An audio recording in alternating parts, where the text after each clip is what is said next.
4, nós temos lá o parágrafo 2º, CDA. Como é que pode ser recebida CDA para protesto? No original, e-mail eletrônico ou por indicação, desde que tenha lá a declaração de que a dívida está corretamente inscrita em dívida ativa. Parágrafo 3º, foi incluído também a taxa de condomínio, encargos condominiais. Encargos condominiais agora são títulos executivos extrajudiciais pelo novo CPC. Parágrafo 4º, documentos de dívida agora estão incluídos também no artigo 744. Provimento 281A, artigo 847, certidão judicial de dívida, também foi disciplinado pelo Código de Normas, pelo provimento 269. Os requisitos da certidão judicial de dívida estão lá no artigo 848. Quais certidões vocês podem protestar? Isso é uma dúvida das pessoas. Sentenças, quais decisões pelo Código de Processo Civil vocês podem protestar? As decisões condenatórias, né? Tem uma condenação. E se a pessoa entrou com uma execução com o cheque? Ele entrou com a execução com o cheque e ele quer agora protestar essa decisão. Ele pode? Não tem como, não é uma decisão condenatória, né? Ele vai ter que daí desentranhar o cheque, protestar o cheque. Tá? Decisões condenatórias. Tá? A monitória. Como é que ele vai conseguir protestar a monitória? Ele apresenta um cheque na monitória, aí o devedor é citado, intimado, não paga, se transforma no quê? Num título judicial. Aí você consegue protestar o título judicial da monitória. No outro exemplo que o senhor deu, não tem como protestar execuções? Título judicial ou extrajudicial? Não, título judicial tem, porque ele vem de uma condenatória, né? Mas no meio da execução, não tem problema, né? Não tem problema. Não, não tem problema. Tá, daí o extrajudicial não poderia, porque na verdade, por que não pode? Porque não vem de uma sentença condenatória, né? Tá, mas eu posso ter concomitante uma execução extrajudicial e estar com o cheque protestado, né? Pode.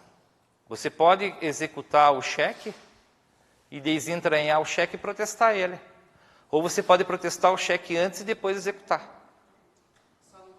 Só não pode fazer o protesto da certidão de execução do cheque. Por que não pode? Tem decisão na execução só quando for para embargos. Quando o devedor embargar o cheque, aí vem quem? O juiz vem no processo e vai ver se o cheque é válido ou não. Aí você consegue protestar. Você consegue. Aquilo que a gente estava comentando antes, na execução o juiz chega quando? Quando tem embargos. Pode dar uma olhada lá no 847, ele vai falar de sentenças condenatórias. Tá? E tem tabelião aqui, os tabeliões de Curitiba não protestam, a gente dá orientação para não protestar. Né? 847 e os requisitos estão na 848.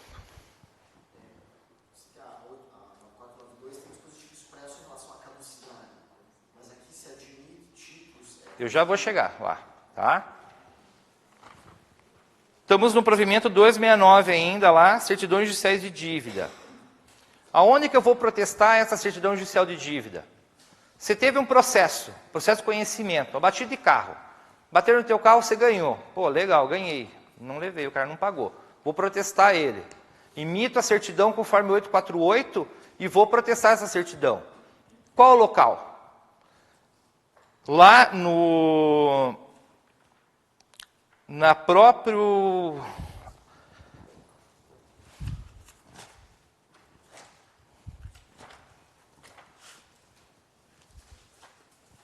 Deixa eu passar o artigo certo para vocês. Parágrafo único do 857. Protesta-se no local de tramitação do processo ou no domicílio do devedor. A escolha do credor daí, tá? 857, parágrafo único. O provimento 269 também, ele deu entrada nas certidões e custas judiciais, 857A. O que são essas certidões aqui? São as custas do Funjus, que não são pagas. O tribunal tem um convênio com o Instituto que protesta as custas que não são pagas ao final do processo. Fica faltando, às vezes, complementar as custas, ele faz o protesto. Dei uma lida lá também no 857, subseção 2, 857A em diante. Aqui a orientação que eu dou para vocês é com relação ao parágrafo 2º do 857C. Ele vai dizer assim: após a quitação da guia pós-protesto, é compulsório o comparecimento do devedor ao tabelionato para efetivar a baixa do protesto com o pagamento do numerário referente a essa baixa. Caso solicitado pelo interessado, a unidade judiciária ou o tabelionato orientará o devedor sobre acesso à guia pós-protesto. Se é uma orientação do tribunal, o tabelião é obrigado a emitir essa guia para o devedor que comparece ao cartório. Tá? Então, saiu uma orientação do tribunal, o devedor tem o título protestado, vai no cartório, o cartório vê lá, é uma CCJ, é a custa do tribunal, vem aqui, eu vou emitir para você. O tribunal orienta, o tribunal mandou, né? Toda. São. Pode dar uma lida lá no 857, lá que está tudo, tudo diferido daí, tá?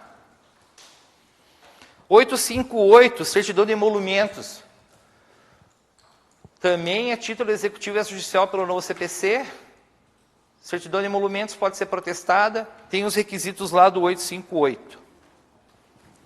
Agora, provimento 281. Teve também uma grande repercussão no protesto. Primeira delas, você não precisa mais ter o comprovante da prestação do serviço para protestar duplicados de prestação de serviço. Hoje em dia é difícil você ter o comprovante. Como é que era feito antes? A pessoa emitia duplicata, levava a nota fiscal, a pessoa assinava. Hoje a nota fiscal é eletrônica, né? Não tem como pegar essa assinatura. Então, com o provimento 281, não há necessidade mais de ter essa comprovação da prestação do serviço para entrar duplicados de prestação de serviço. Alguém ia fazer uma pergunta? Mas da entrega de mercadoria continua a mesma coisa? Não precisa também, né? Já não precisava antes e agora agora está expresso no Código de Normas que não precisa, né? Nunca precisou, né? Alguém tinha alguma pergunta? O artigo 758.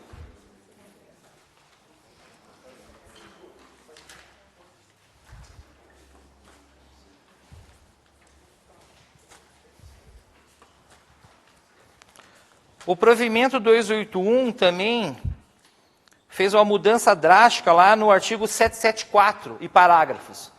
Agora a possibilidade de você fazer o protesto por indicação, cópia digitalizada, fotocópia autenticada ou por extrato, de qualquer título ou documento de dívida, desde que acompanhado com as declarações. Como é que funciona isso? Parágrafo 2º do 774. Os títulos e documentos de dívida originalmente produzidos em meio físico podem ser apresentados por indicação ou extrato no original, cópia autenticada ou cópia digitalizada, na forma prevista pelo parágrafo 1º, sendo que o apresentante fornecerá a declaração garantindo a origem, integridade e posse do documento, comprometendo-se a exibi-lo sempre que exigido, assumindo a responsabilidade pelo eventual encaminhamento indevido ou em duplicidade. Isso aqui é o princípio da cartolariedade, foi, né? Acabou já. Nota promissória. Precisa enviar a nota promissória original? Não, por indicação. Faz a indicação da nota promissória, uma declaração que está de posse da única via, garante os dados, como está lá no artigo, você protesta a nota promissória por indicação. O princípio da cartolariedade aí acabou. Né? Isso não é novidade. Em outros códigos de outros estados, isso já vem acontecendo. Por quê? A palavra hoje é protesto eletrônico. Já imaginou um representante aqui de Curitiba protestar em Foz do Iguaçu? Tinha que mandar por correspondência, tinha que levar lá o título.